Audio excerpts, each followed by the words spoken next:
of that. And before I carry on, just one or two of you let me know that you can hear me all right. We can hear you, sir. Okay, perfect. Okay, so please have a look at the practical that I've given you. Please try WebMo. And if you are successful or not successful with WebMo, I'd like to hear what's happening. So if you are making progress, even a little bit of progress, I'm in the dark here with how you're getting on. So I would love to hear, just if you drop me a short email or post it on the WhatsApp group, that you are having success with some of the problems. Okay, so I'm going to move on. We've dealt with how we can use molecular mechanics to calculate the energy of molecules, but there's a more accurate way to deal with molecules and things at the microscope, in the microscopic realm, and that is using quantum mechanics. So I want to start by looking at and placing the case for quantum mechanics in front of you. So what I'm trying to do is, in this lecture, I want to convince you by the end of a lecture that it's better to go for quantum mechanics than it is for any classical type of physics. Okay, so some of you may have Atkins with you, and if you've got an Atkins textbook, there is a section right at the front of Atkins that has fundamentals, and it's really useful to have a look at that. It gives a bit of background to various sections that aren't covered in detail. And there are two parts of that fundamentals that is good to look at, and that's the Boltzmann distribution and the equipartition theorem. If you don't have Atkins, please have a look at an RE Connected, because I've posted on RE Connected quantum mechanics notes, and that is in lieu of a textbook. So that's got a lot in it, and you will notice that it's not just a list of notes. There are gray boxes in those notes which try to tell you what's important. So when you go to a section that contains a lot of maths, I might say skip over the maths and get this is important. Or if there's something that's really important mathematically, that's important, I'll say please look carefully at this and follow it through, and that will reinforce what we do in the lectures, so that you've got information from just more than just one stream. Okay, but in Atkins there are these two sections. One is on the Boltzmann distribution, and the other is on the equipartition theorem. Now, the equipartition theorem actually comes from the Boltzmann distribution, but we're not going to go into detail from where it comes. So as we go into quantum mechanics, we are aware in quantum mechanics, I hope that you are aware from first year level, that quantum mechanics is involved with the energy levels that are available. And I hope you remember the hydrogen atom. And the hydrogen atom cannot just, the electron in the hydrogen atom cannot just have any energy. It has these energy levels of 1, 2, 3, 4, 5. Now, it's interesting because if you have a sample of hydrogen atom gas, hydrogen atomic gas, at normal temperatures, you don't see any light coming off it. Of course, if you want to see light coming from hydrogen, you need something in a high energy level. So you need an electron in energy level number 2, 3, or 4, and you need that electron to drop down and give energy off. But of course, at room temperature or at normal temperatures, there are no atoms in the higher levels. And so there's no chance of any giving any electrons dropping down and giving off energy. But of course, if you've got a sample of hydrogen, you heat it to thousands and thousands and thousands of degrees, then of course some of the atoms will be at the higher energy levels. The question is how many? And the answer is it is dependent on temperature. So thermal agitation distributes the sample among the energy levels available. So at 298, you don't have any of these energy levels available. But of course, if you would increase that, then some of the atoms would not all the atoms would be at energy level 1. You'd have some at energy level 2, 3, and 4, and 5. Okay. Now, later in this series, you're going to come across rotational quantization, and rotation also has quantization. So if you've got hydrogen bromide, it can have a zero amount of energy, so it can be not rotating, or it can be rotating at energy level number 1, nothing in between. There's no continuum of energy. It's only allowed certain energy levels, and same you've got energy level 2, 3, and 4 going up. But the nice thing about the rotational energy levels with hydrogen bromide, when you compare it to the electronic energy levels of hydrogen, is that the energy levels are very much lower than for hydrogen, which means that at normal temperatures, there's a chance, you can see the distribution there, that some of the atoms are not, some of the molecules are not just in the lowest energy level, but some are in higher energy levels. So perhaps at 298, the distribution of those HBr molecules, say if you had 100 of them, among the energy levels is very interesting. And this distribution of the particles among the energy levels is governed by the Boltzmann distribution. So just give you an idea. So have a look at this. So these are the rotational energy levels, so that if you go back and you see that I've zoomed in on those rotational energy levels to show you exactly what they're like. And this is for hydrogen bromide. And it's interesting to note that if you were at 0 Kelvin, of course, you've got no energy at all. And so all of those atoms would have an average energy of 0, and they would all be in energy level number 0. Okay. However, if you heat it up, then atoms have got thermally enough energy to get to higher energy levels. And so you'll see that at 100 Kelvin, which is still pretty cold, that you've got a distribution now. It's going as high as energy level number 4. So I think I've got 20 atoms here. At 100 Kelvin, they don't want to stay there, but there's still some at energy level number 0. But of course, some of the energy is going and making those atoms go. The thermal energy is causing the distribution so that some atoms are in higher energy levels. And same at 298. 298 Kelvin, of course, then at room temperature, you certainly will have some atoms, like 1/20th of your sample will be at energy level number 6, and maybe a 1/20th will be at level number 5, and 10% of your sample will be at energy level number 4. And you can see that the sample's now got more energy simply from the temperature of the atoms or molecules to get to higher energy levels. Okay. Now, the Boltzmann distribution really tells us about the ratio of particles that are in an energy level relative to another energy level. So if we wanted to compare this energy level 0 and this energy level number 5, we'd need to know what the difference is between those. And if you know what the difference is, you can place that delta E into the equation. And then you simply divide it by constant and the temperature, which is 298. That constant is the Boltzmann constant, and you will get a number. And the number you will get is 1/20. So between energy level number 5 and energy level number 0, I think, no, it's a little bit greater than that. But what it tells you, the number you get from that is the ratio that you have of atoms in that level over the number in that level. So at 0 Kelvin, when you're at 0, then the ratio is 0. So you will have none in energy level 5 compared to that. But of course, as your temperature goes up, the number will go up with that. Okay, so you will have a much greater number as the temperature goes up in the higher energy levels. So the Boltzmann distribution is really important in defining how the atoms are spread among the energy levels. Just pleased with the Boltzmann constant. The Boltzmann constant is related to the gas constant. It is like the gas constant at an atomic level.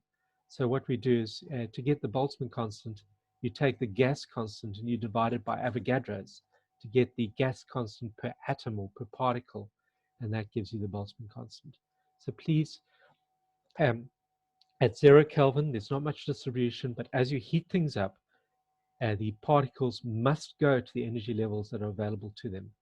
So for a hydrogen atom, you can imagine that if you were to heat this to thousands and thousands of Kelvin, eventually you would start having some atoms in energy level number 2.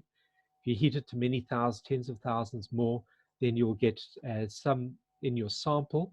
Not all of them will be at energy level 1, but some will be at energy level number 2, and eventually 3 and 4 and 5 will have.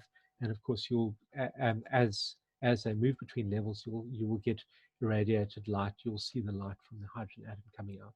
Okay, so the Boltzmann distribution is important in telling us how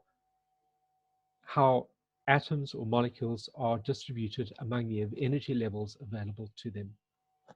And coming from the Boltzmann distribution is the equipartition theorem, which says that if you've got a bulk sample, what's the average energy of the particles in that sample?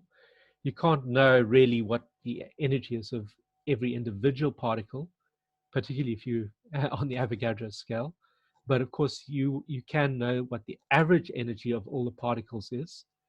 And it says that at a temperature, now I will explain this, all quadratic contributions to the total energy have a mean value of a half kT. Okay, so what we mean firstly of all by quadratic contributions, remember before that we looked at Hooke's law, and Hooke's law was a half kx squared. Hooke's law is a quadratic. It's a quadratic contribution to the energy. So if you had particles that had a spring, like the diatomic molecule, that energy in the spring would have a mean value over all your particles of a half kT. And similarly, there's another piece of energy that's also quadratic, and that's kinetic energy. If you remember, the formula for kinetic energy is half mv squared, and that v squared is quadratic, which means that if you've got particles moving around that have velocity, the mean value of energy that they have is a half kT for that velocity. Okay, however, that's only for velocity in one dimension. So if you have a molecule moving in 3 dimensions, its average kinetic energy in the entire sample over all those molecules that you have in that sample, there's many, many Avogadro's number of samples, the average kinetic energy of all of them is going to be 3 times that kT, because you've got a quadratic contribution, half mv squared in one dimension, half mv squared in another, and half in the third dimension. And so the average kinetic energy of a molecule in 3 dimensions is 3/2 kT. And it becomes even more important when you look in a solid. In a solid, you've got the atoms that might have kinetic energy, half mv squared, which allows them half kT per dimension. But of course, you can imagine in a solid that the atoms are dependent on the atoms around them. They are like, it's as though they've got springs around them, and the potential energy in the spring as the atom moves also is a quadratic contribution. And so each atom will have twice this. One of these values for the kinetic energy it has, one for the Hooke's law potential energy it has. And so each atom will have kT in every dimension. And of course, because an atom can oscillate in 3 dimensions, the average energy that an atom has in a solid over all the averages over all the atoms in the solid is 3 kT. So the bottom line on this slide is in the equipartition theorem, we're going to come across it later, is that the average energy of an atom in a solid is 3 kT. And this is the same K. This is the gas constant divided by Avogadro. It's Boltzmann's constant to give the energy per atom, not the energy per mole. So please, these are the 2 preliminary things that I want you to have a look at that sets the scene for where we're going in terms of quantum mechanics. So please read up a bit on the Boltzmann distribution, read up a little bit on the equipartition theorem. But the bottom line is the Boltzmann gives us the distribution at a temperature, and the equipartition gives us the average energy of each atom dependent on what's contributing towards the energy. Okay. Right. Now, to start to then get into quantum mechanics, I've called this set of lectures the case for quantum mechanics. And so really what it's about is trying to put some information in front of you that will convince you by the end of this lecture that looking at matter in terms of quantum mechanics is much better than looking at it in terms of classical mechanics. And already as chemists, you're probably on my side of this argument. Okay.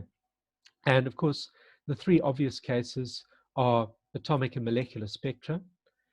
We've already seen in first year that, of course, atomic and molecular spectra show only specific absorptions.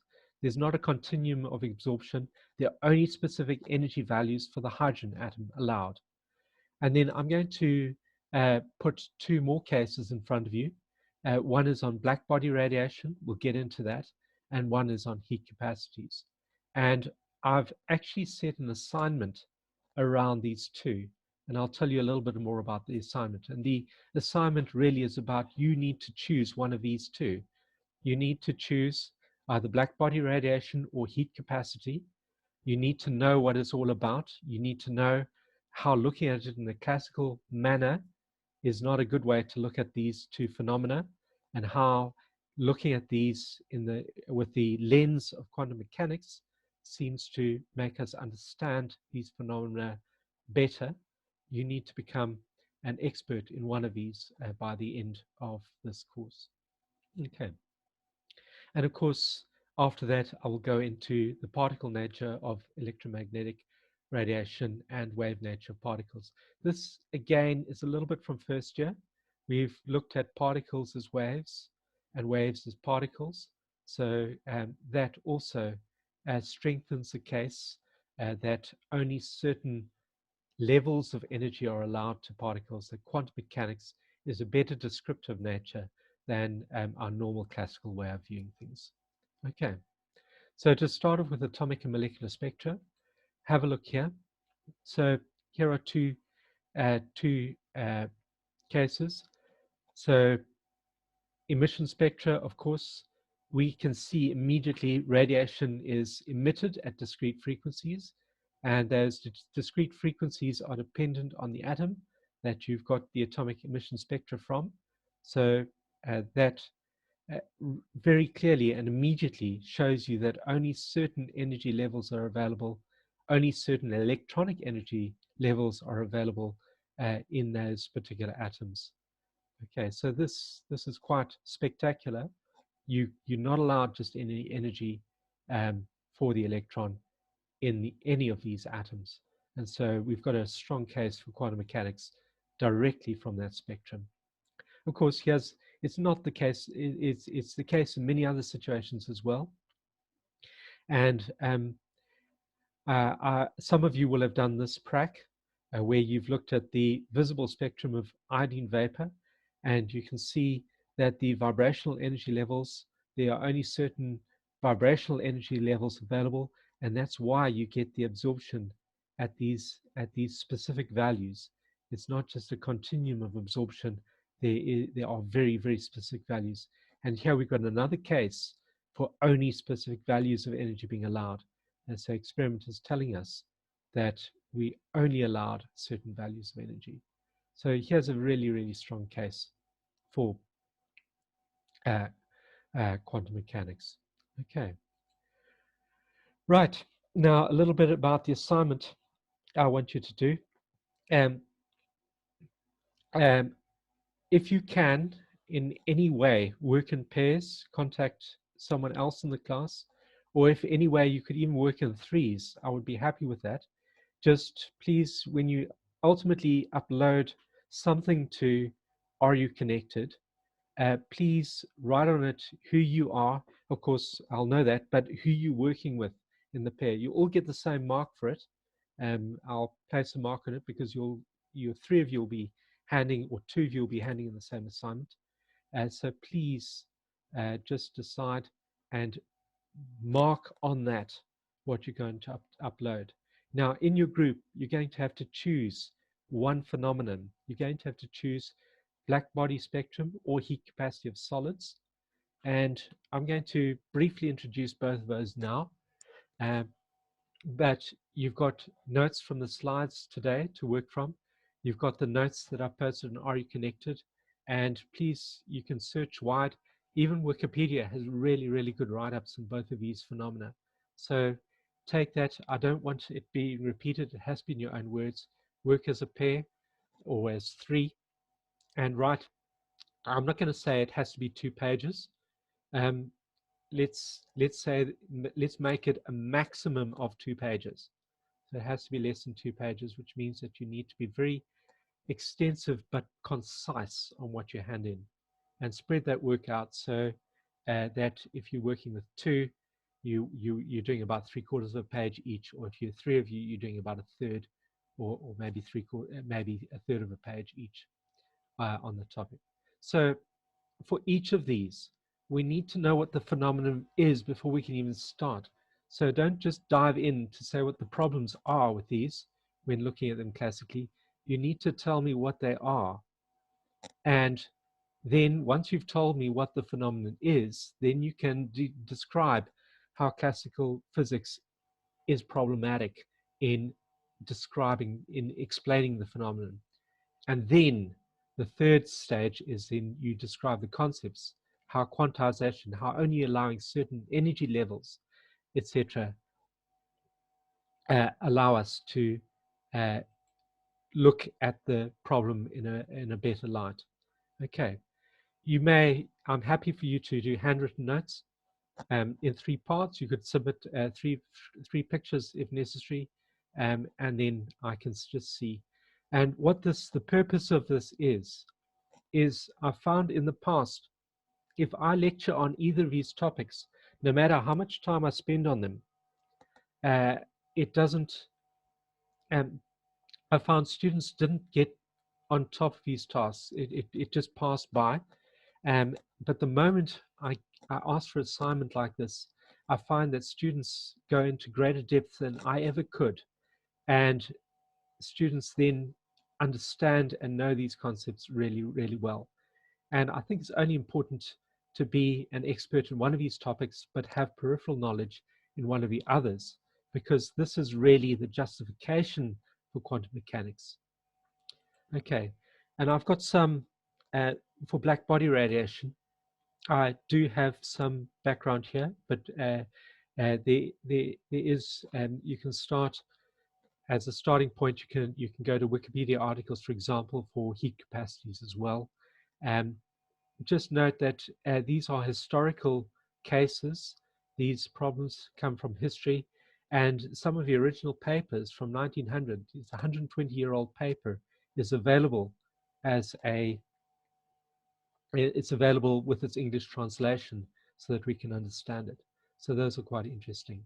So let me start with black body radiation. Let me just detail what the phenomenon is before we go anywhere.